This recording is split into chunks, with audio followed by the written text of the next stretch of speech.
रमत झमत तुलसी लहरे लिया पोनायांगनावा में हो।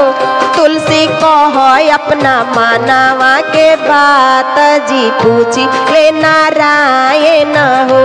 तुलसी कह अपना मानवा के बात जी पूछी ले नारायण हो। रमत झमत तुलसी लहरे लिया पोनायांगनावा में हो।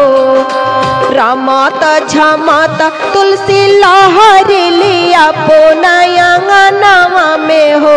तुलसी कह अपना मानवा के बात जी पूछी ले नारायण हो। तुलसी कह अपना मानवा के बात जी पूछी ले नारायण हो।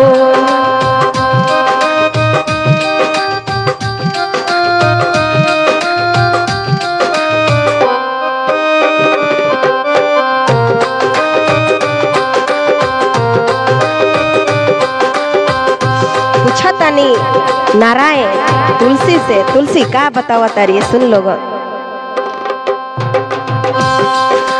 कहावा में तुलसी के नाई हर, कहावा में सासुर हो। कहावा में तुलसी के नाई हर, कहावा में सासुर हो। रामा कहावा में तुलसी जनम लिता पूछी ले नारायण हो। रामा कहावा में तुलसी जनम लिता पूछी ले नारायण हो।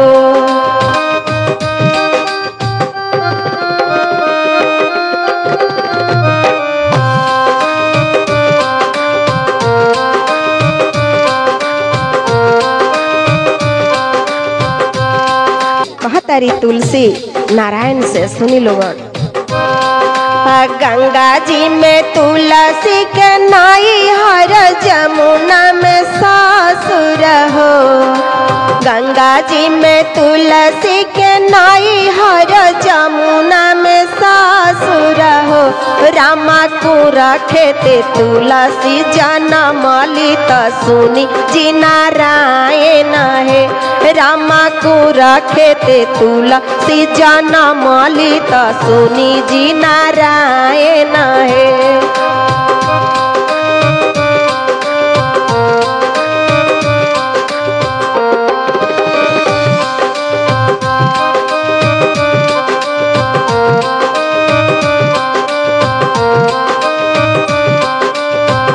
पूछतनी तुलसी के कौन हई मैया त कौन हुए पितानु हो।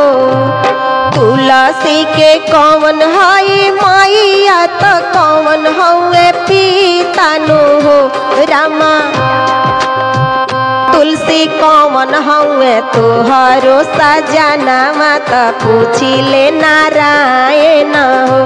रामा कौन हुए तोहरो सजनावा त पूछी ले नारायण हो।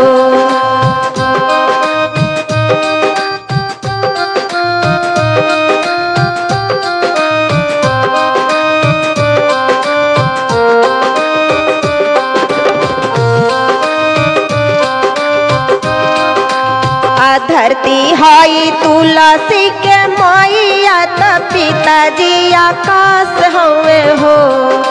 धरती हई तुलसी के मैया त पिताजी आकाश हुए हो। रामा शालिग्राम हुए सजनावा त सुनी जी नारायण है। रामा शालिग्राम हुए सजनावा त सुनी जी नारायण है।